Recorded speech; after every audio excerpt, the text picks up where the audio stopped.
অসম্ভব সুস্বাদু পটলের এই নতুন রেসিপিটি একবার ট্রাই করে দেখুন। এতটাই খেতে দুর্দান্ত হয় যে একবার খেলে এর ভক্ত হয়ে যাবেন। নমস্কার বন্ধুরা, সাথী কিচেনের নতুন রেসিপিতে আপনাদের সকলকে স্বাগত জানাই। পটলের একঘেয়ে রেসিপি কিংবা পটল ভাজা খেতে বিরক্ত লাগলে এই নতুন স্বাদের পটল ভাজাটা একবার বাড়িতে বানিয়ে দেখতে পারেন। গরম ভাতের সঙ্গে দুর্দান্ত লাগবে। বানানো যেমন সহজ, খেতেও তেমন দারুণ হয়। ভীষণ উপরটা ক্রিস্পি হবে, ভেতরটা সফট হবে। একটি খেলে আর একটি খেতে চাইবেন। তাহলে দেখে নিন আজকের সহজ রেসিপি। প্রথমে তার জন্য নিয়ে নিয়েছি কয়েকটা পটল। আর এই রকম টাটকা পটল হলে এটা বেশি ভালো হবে। পটলের বীজগুলো যাতে হলুদ না হয়ে যায় সেটা কিন্তু খেয়াল রাখবেন। অর্থাৎ এখানে নরম পটলগুলো নিতে হবে। প্রথমে পটলের খোসাটাকে আলতো করে ছাড়িয়ে নিতে হবে। আর গোটা অবস্থায় খোসা সমেত পটলগুলোকে ভালো করে প্রথমে ধুয়ে জলটা ঝরিয়ে নিতে হবে। তারপরে একটা ছুরির পেছন দিয়ে কিংবা একটা চামচ দিয়ে এইভাবে ঘষে ঘষে পটলের ওপরের যে আঁশটা থাকে এটাকে তুলে দিতে হবে। একেবারে ডিপ করে কিংবা পুরু করে ছাড়ানোর প্রয়োজন নেই, তাহলে কিন্তু পটলগুলো বেশি নরম হয়ে যাবে, ওপরটা এতটা মুচমুচে থাকবে না। তাই পটলের খোসাটাকে আলতো করে ছাড়িয়ে নিতে হবে। তারপরে দুই প্রান্তটা কেটে বাদ দিয়ে পটলগুলোকে দুফালি করে কাটতে হবে। যেইভাবে করে আমি কেটে বানিয়ে দেখাচ্ছি ঠিক একইভাবে বানিয়ে দেখুন। পুরো রেসিপিটা প্রসেসটা ফলো করে বানালে এর টেস্টটা দেখবেন দুর্দান্ত হবে। আর পটলের ভেতরটা দেখুন কতটা নরম।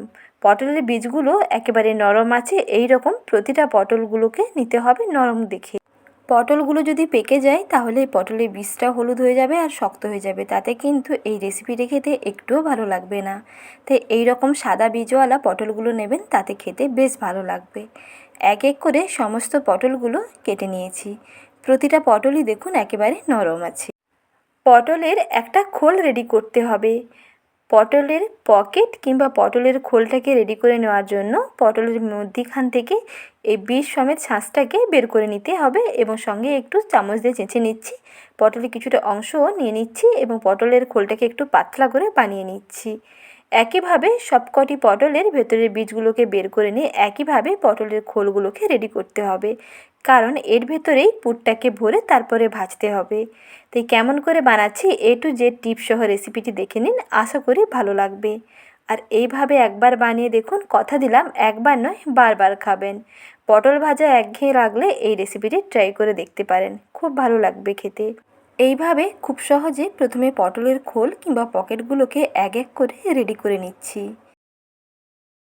আর পটলের মাঝখানের শাঁসগুলোকে একটা প্লেটে নিয়ে নিয়েছি, এটা পরে ম্যাশ করে নিচ্ছি। তার আগে পটলের মধ্যে একটু লবণ মাখিয়ে নিচ্ছি। একটু নুন মাখিয়ে নেওয়ার কারণে পটলটা খেতে বেশ ভালো লাগবে। একটু নরম হয়ে যাবে, ভাজতেও কম সময় লাগবে আর টেস্টটাও ভালো হবে। তাই সামান্য একটু নুন পটলের গায়ে মাখিয়ে নেবেন। এখানে কিন্তু কোনো রকম হলুদ গুঁড়ো মাখাবেন না, তাহলে ভাজতে গেলে খুব তাড়াতাড়ি পুড়ে যাবে এবং কালারটা বেশি পোড়া পোড়া হয়ে যাবে, কালচে হয়ে যাবে। তাই হলুদ গুঁড়োটা না মাখিয়ে পটলগুলোকে শুধু নুন মাখিয়ে রাখবেন। পটলটা নুন মাখানো হয়ে গেছে আর এদিকে দেখুন পটলের শাঁসগুলোকে ভালো করে ম্যাশ করে নিচ্ছি। সব কিছুকে ভালো করে হাত দিয়ে মেখে নিচ্ছি। এটা আপনারা ব্লেন্ডারে ব্লেন্ডও করে নিতে পারেন, তবে এই রকম একটু হাত দিয়ে ম্যাশ করে নিলেই হবে। দেখুন পটলের বীজগুলো মোটামুটি ম্যাশ করে নিয়েছি। এখন এর সঙ্গে মিশিয়ে নিচ্ছি 2 চামচ মটর ডালের বেসন। মটর ডালের বেসন না দিয়েও আপনারা নর্মালি চানা বেসনও অ্যাড করতে পারেন। তারপরে এখানে দিয়ে দিচ্ছি পেঁয়াজ কুচি। পেঁয়াজগুলোকে একটু ছোটো ছোটো করে এরকম মিহি করে কাটতে হবে। সঙ্গে দিচ্ছি কাঁচা লঙ্কা কুচি, ঝালটা পছন্দ মতো দিয়ে দেবেন, বাড়িয়ে কিংবা কমিয়ে নিতে পারেন। আর তার সঙ্গে মিশিয়ে নিতে হবে একটা ছোট মিডিয়াম থেকে ছোট সাইজের একটা আলু সেদ্ধ করে ম্যাশ করে নিতে হবে, সেটাও দিয়ে দিলাম। সঙ্গে দিচ্ছি স্বাদ মতো নুন, অল্প একটু হলুদের গুঁড়ো, সঙ্গে দিতে হবে অল্প একটু লঙ্কার গুঁড়ো। এর থেকে কিন্তু বেশি কিছু আর উপকরণ লাগবে না। এই সামান্য কটি উপকরণ হাতের কাছে সবসময় অ্যাভেলেবল থাকে। সেদ্ধ আলু এবং পেঁয়াজ কুচি, কাঁচা লঙ্কা কুচি, হলুদ গুঁড়ো, লঙ্কার গুঁড়ো ও অল্প একটু বেসন, এই কটি উপকরণ দিয়ে দেখবেন দুর্দান্ত টেস্টি একটা পটলের ইউনিক রেসিপি বানিয়ে নেওয়া যায়। সব কিছুকে ভালো করে মিশিয়ে নিতে হবে প্রথমে। তারপরে সেই পটলের যে পকেট কিংবা খোলগুলো রেডি করে নিয়েছিলাম তার মধ্যে এই পুরটাকে একটু ঠেসে ঠেসে ভরে নিতে হবে। এর আগেও ডিম দিয়ে পুর ভরা পটল ভাজার একটা রেসিপি শেয়ার করেছিলাম, তাতে আপনারা অনেক ভালোবাসা দিয়েছেন, তার জন্য অসংখ্য ধন্যবাদ। আর যারা এখনও পর্যন্ত দেখেননি, চ্যানেলে আছে, দেখে নিতে পারেন। সেইভাবে পটলটাও বানালে খেতে কিন্তু দুর্দান্ত হয়, একবার ট্রাই করে দেখুন। দেখুন এইভাবে করে ভরে নিতে হবে। আর নুন দেওয়ার কারণে পটলের মধ্যে কিন্তু একটু জল চলে আসে। এই জল ভাবটা থাকলে আবার পুরটা ভালোভাবে পটলের গায়ে আটকায় না। তো এই জলটাকে ভালো করে এরকম চামচ দিয়ে চেঁচে নেবেন, তাহলে দেখবেন পটলের ভেতরটা বেশ সুন্দর শুকনো শুকনো লাগবে আর পুরটাও ভালোভাবে আটকে যাবে। একইভাবে সব কটি পটল রেডি করে নিচ্ছি। দেখুন এইভাবে পটলের পুরটাকে দিয়ে এইরকম একটু হাত দিয়ে স্প্রেড করে দিলাম, যাতে ভালোভাবে মাখানো হয়ে যায় এবং খুব সুন্দরভাবে কভার হয়ে যায়। কোনো ব্যাটারে কোট করার ঝামেলা নেই, শুধু এইভাবে পটলটাকে ভেজে দেখুন, খেতে দেখবেন বেশ ভালো লাগবে। এক এক করে সমস্ত পটলগুলোকে একইভাবে রেডি করে নিতে হবে। আবারও বলে দিচ্ছি, পটলে নুন দেওয়ার কারণে পটলের ভেতরটা একটু জল হয়ে যায়, তাই সেটা কিন্তু চামচ দিয়ে একটু ভালো করে মুছে নিয়ে তারপরে পুরটাকে ভরবেন, তাহলে দেখবেন পুরটা আর পটলের গা থেকে বেরিয়ে যাবে না। একইভাবে সবকটি পটলের মধ্যে পুরটাকে ভরে নিয়েছি। এখন এগুলো ভেজে নেব। তার জন্য কড়াইতে সর্ষে তেল দিয়ে দিলাম 3 চামচ। এটা সর্ষে তেলে ভাজতে হবে, তাহলে টেস্টটা দেখবেন আরও দ্বিগুণ অংশে বেড়ে যাবে। তেলটাকে বেশ প্রথমে ভালো করে ধোঁয়া ওঠা গরম করতে হবে, আর যেই দিকটাতে স্টাফিং দেওয়া থাকবে অর্থাৎ পুরটা ভরা থাকবে সেই দিকটা প্রথমে তেলের দিকে দেবেন। আর এগুলোকে একেবারে ডুবো তেলে ভাজার প্রয়োজন নেই, ডুবো তেলে ভাজতে গেলেই কিন্তু পুরটা বেরিয়ে যাবে। যেহেতু কোনো রকম ব্যাটারে এখানে কোট করা হয়নি, তাই শুধু স্টাফিংটা দিয়ে যেহেতু ভাজা হচ্ছে, ডুবো তেলে ভাজতে গেলে কিন্তু পুর বেরিয়ে যাবে। তাই এইরকম শ্যালো ফ্রাই করবেন, তাতে দেখবেন খেতে ভালো লাগবে। আর যে দিকটাতে পুর ভরা থাকবে সেই দিকটা প্রথমে তেলের দিকে দেবেন, ভালোভাবে সেট হয়ে গেলে তারপরে অপর সাইডটাকে উল্টে দেবেন।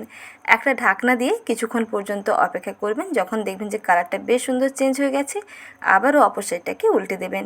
এইভাবে উল্টে পাল্টে কিছুক্ষণ সময় নিয়ে ভেজে নিতে হবে। দেখবেন ভেতর থেকে খুব সুন্দর ভাজাও হবে আর ওপরটা বেশ মুচমুচে হবে, ভীষণ টেস্টি হয়। একবার অন্তত বানিয়ে দেখুন। শুধু খালি মুখেও খেতে পারবেন, কিংবা ডাল ভাতের সঙ্গে পরিবেশন করে দেখুন, খেতে দেখবেন দারুণ লাগবে। রোজ রোজ একই রকম পটলের রেসিপি কিংবা পটল ভাজা খেতে বিরক্ত লাগলে এই রেসিপিটি একবার ট্রাই করে দেখতে পারেন। পুর ভরা পটল ভাজা একেবারে ইউনিক একটি রেসিপি শেয়ার করলাম। কেমন লাগলো কমেন্ট সেকশানে জানাতে কিন্তু একেবারেই ভুলবেন না। আর ভালো লেগে থাকলে বরাবরের মতন একটি লাইক করে দেওয়ার অনুরোধ থাকলো। পটলগুলোকে ভেজে একটা প্লেটে নামিয়ে নিয়েছি। দেখুন দেখতে কি সুন্দর হয়েছে। দেখতে যেমন অপূর্ব হয়, খেতেও তেমন দুর্দান্ত টেস্টি হয়। একটি খেলে আর একটি খেতে চাইবেন। তাই দেরি না করে আজই রেসিপি দেখে বাড়িতে ঝটপট বানিয়ে ফেলুন। আশা করি খেতে খুবই ভালো লাগবে। আর রেসিপিটি ভালো লেগে থাকলে লাইক, শেয়ার এবং সাবস্ক্রাইব করবেন। চ্যানেলের নতুন দর্শক বন্ধু হয়ে থাকলে চ্যানেলটিকে সাবস্ক্রাইব করে বেল আইকনটি প্রেস করে রাখবেন। ভালো থাকবেন, সুস্থ থাকবেন। ধন্যবাদ।